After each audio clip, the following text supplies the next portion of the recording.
I love your cocks. I love your lips when they're wet with wine and red with a wild desire.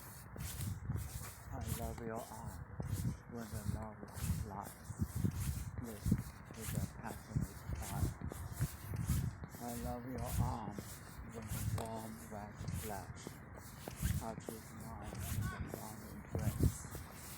I love your hair when the strands unlash that pushes against my hips. Nothing the cold fountain of a virgin's bloodless blood. Nothing the thin white lace on the heart that must spark the star. But bring me the love that so freely gives, and the love the warm lace. With your body so young and warm in my arms, it sets my heart aflame. So take me straight with your warm mind, your frequency is a real one, and the tree was forward born in the sun, wrap your body and soul and flash grace in the warm young arms. Your smile shine above, and the relay on a whole young life away in the joy of the living world. Palms latitude, the same as the opportunity. The invasion of the capital and Democrats' victory in Georgia will change the course of the Biden presidency. 4 years ago, Donald Trump stood in front of the Capitol building with his sworn to office and promised to aid American college. His term is concluding with the sitting president urging a mob to march on Congress against prison after a result of violence. Be no doubt that Mr. Trump is the author of this legal attack on American democracy. His lies spread grievance. His disregard for the Constitution focused on Congress. A demagogue made the field. Pictures of the mob storming the Capitol are the defining images of Mr. Trump's un-American presidency. The Capitol violence pretended to be a show of power. In fact, it masked his defeat. For Mr. Trump's proposal will bring him an entry. Congress will certify the result of the president's incontrovertible laws in November. While the mob smashing windows, Democrats will celebrate of unlikely victory in Georgia that will give them control of the Senate.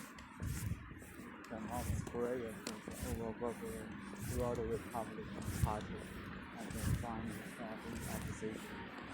In that will have consequences for the president of Joe Biden, which begins on January 20th. 1 year of daily blogging. Lessons and insights by Sue Carolina. Today officially concludes my 1 year daily blogging challenge that I committed to a little over a year ago. I started on December 24, 2019 and published a new blog post video every day since then. So that's 374 days in a row, if you include today's call. As you can verify from the blog archive, I successfully completed the challenge. I've been blogging every year since I started in 2004, but this is the first year that I publish something new every single day. This was an interesting experience, so I will share some thoughts about what it was like. Some of it might surprise me. I had no doubt that I could and would cross the finish line, as I've I noted before. This kind of channel are one a lot in our minds before we begin day one. Christmas Day was a competition on top. I was all in the race from the beginning. Partly, I did this as a gift to my future self. It creates a powerful new reference experience.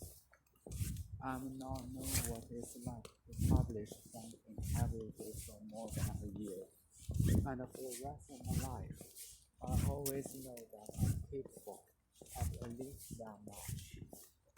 Even 20 years from now, I'll be able to remember that in the wild year of 2020, I published something new every single day. I've created and published more new material this year than any previous year in my life. I've been earning a living for my creativity since 1994, so I have a lot of years of that behind me. It seems I still have a lot of years that ahead of me too. I miss very office clothes. Half times are easier if I'm well dressed. By Susan Westover. I am mourning my office wardrobe. In pre-pandemic days, if I needed to boost my self-esteem or to grow my loins for a difficult day, I reached for my black and white Street blazer with a hook and knife clasps and delivery-grade edges. Paired with skinny jeans and a tall caramel leather boot, it struck the right balance between authoritative and relatable. Even more important, it was a gift for my mother after my first round in vitro fertilization field. She subscribed to the motto, "Blue girls, feel better." When I was at one of the lowest points, she bought it for me from her month's grocery budget. When putting one foot in front of the other, almost than I can bear, I found an unexpected strength when I found a silky pink tunic, dark leggings, and that punk-boot blazer. It was my office go-to treatment. It helps to hide my ovaries, swollen to the size of peaches after rounds of injections. But it also allowed me to conceal a sadness too painful to reveal. When colleague upon colleague announcing joyful pregnancy news. Today, my daughter is almost 9, and that blazer has remained a powerful go-to piece. When I put it on, I'm reminded that slugging through tough times is just a little bit easier if I'm well dressed for the occasion. Is there such a thing as too much freedom by Derek service? I've always used freedom as the compass to guide my decisions. We moved a lot when I was a kid. I lived in 5 states and countries by the time I was 5. I left home at 17. I went out to college as so far away as I could. I joined the circus for 10 years.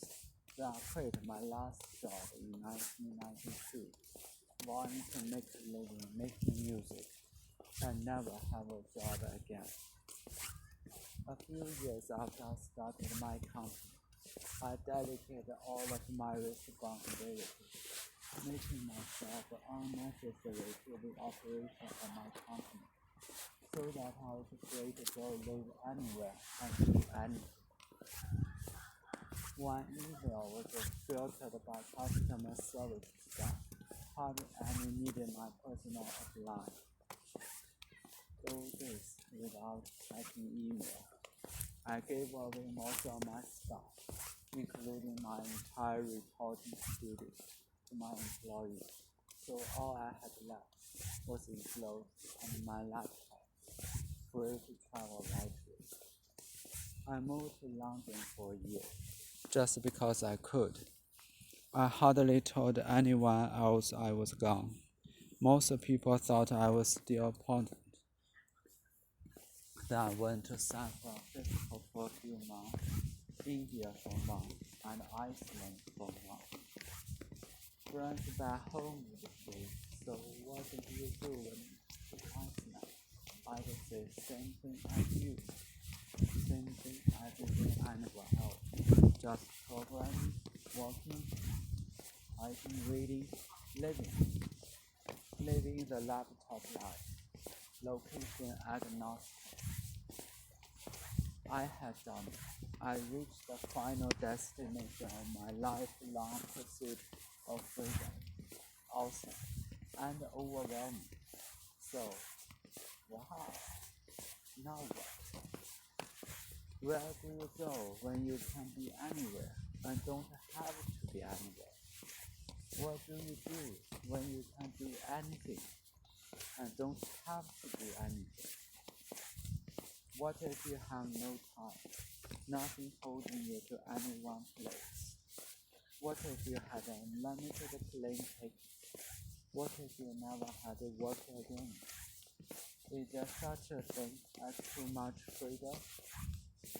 This story isn't coming to some conclusion when I answer the question. I'm still living the question.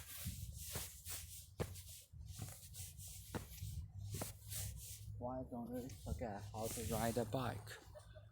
The way memories are anchored in the brain plays a role. Neuropsychologist Boris Suchan explains by Boris Suchan. Most of us learn how to ride a bike during childhood, but as we grow older, many of us stop riding and put those once beloved bikes in storage. Years later, when we discover these relics and hop on, it's as if we never stopped biking. This is surprising, because our memories let us down in so many other instances, such as remembering the name of a place or person we once knew, or where we put our keys. So how is it that we can ride a bicycle when we haven't done so in years? As it turns out, different types of memories are stored in distinct regions of our brain. Long-term memory is divided into two types, declarative and procedural. There are two types of declarative memory. Recollections of experiences such as the day we started school and our first kiss are called episodic memory. This type of recall is our interpretation of an episode or event that occurred. Factual knowledge, on the other hand, such as a capital friend, is part of semantic memory. These two types of declarative memory are reacting memory. You are aware of the knowledge and communicate the memories to others. Skills such as playing an instrument or riding a bicycle are, however, anchored in a separate system or procedural memory. As its name implies, this type of memory is responsible for performance.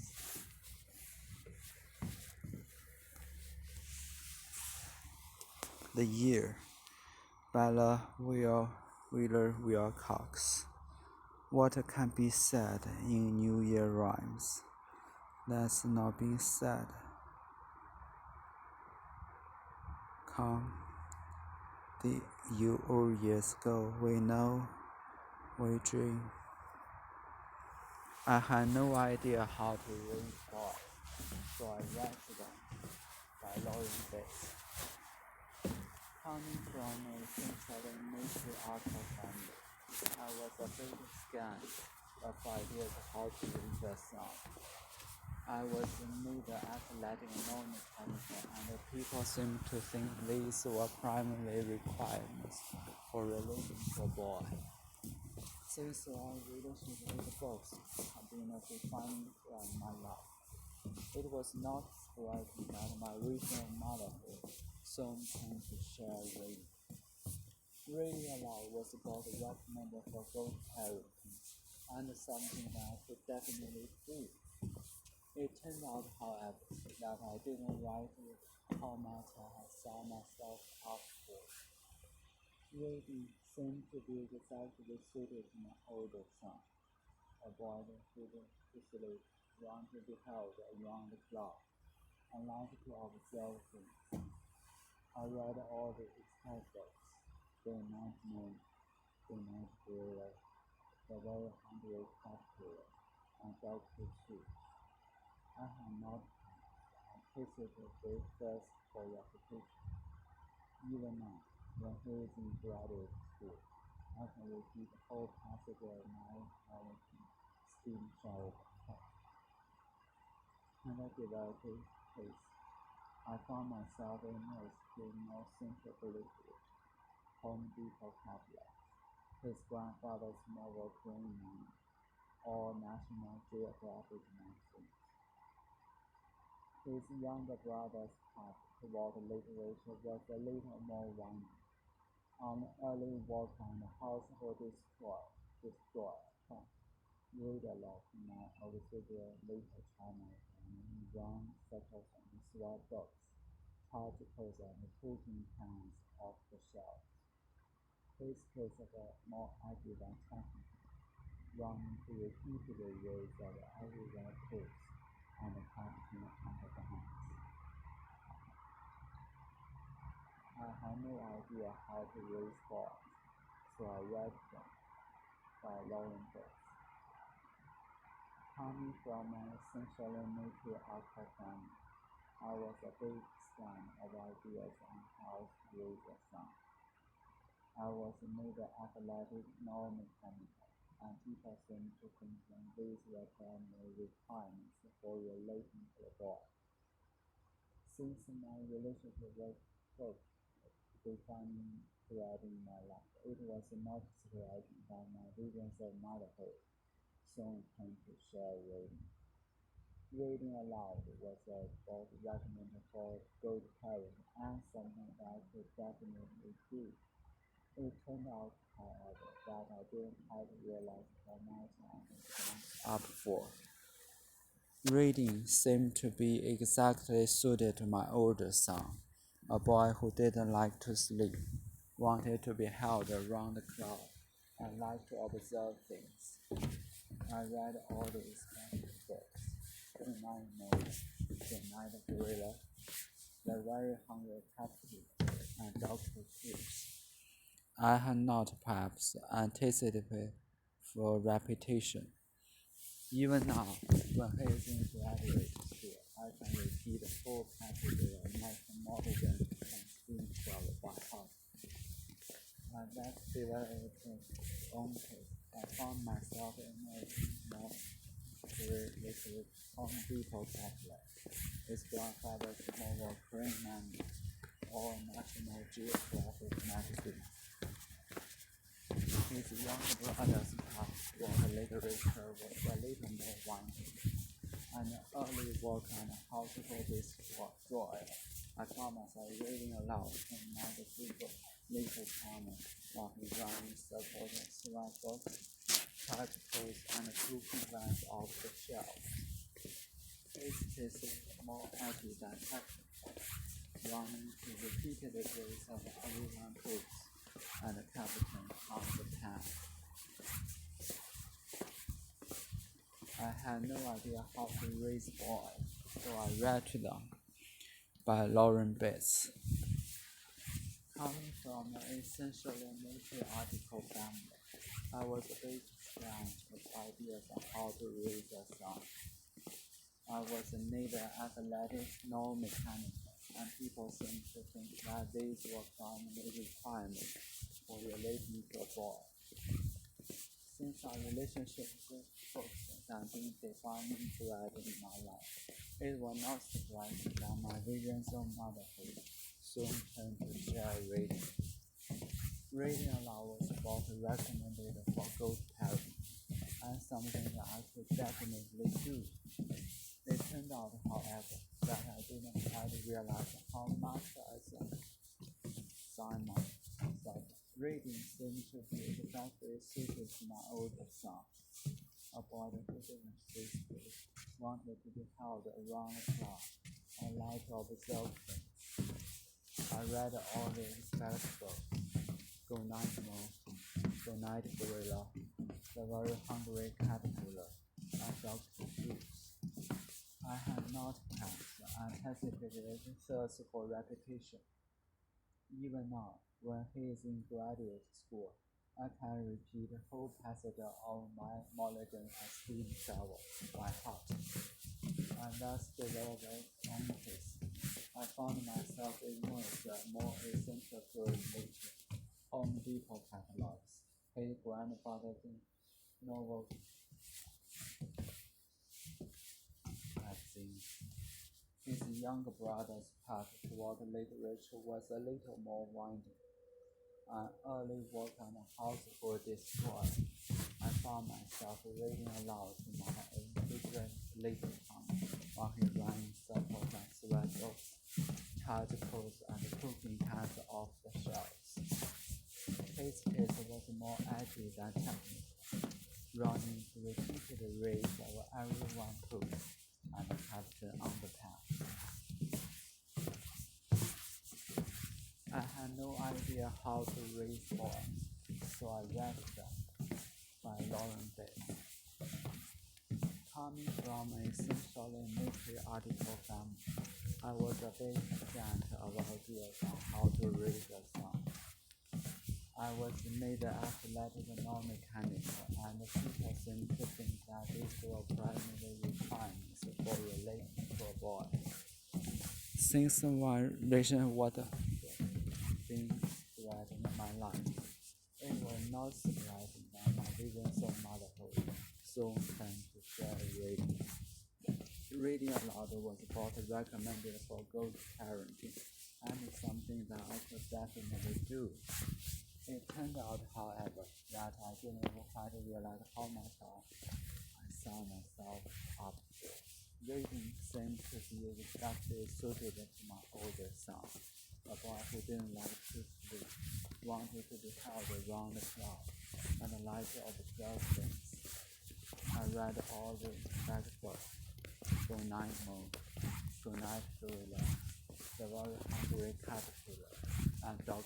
Seuss. Not anticipated the thirst for repetition.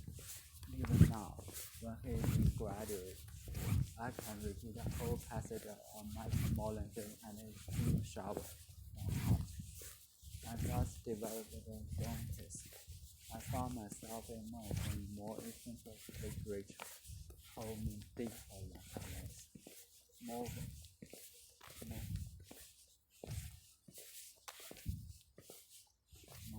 mobile path to literature was a little more winding. Early work and household destroyed. I found myself reading aloud to my magnificent little chum while he ran circles and swept articles and cooking pans off the shelf. His taste was more edgy than technical, running to repeated reads of Everyone Cooks and Captain Underpants.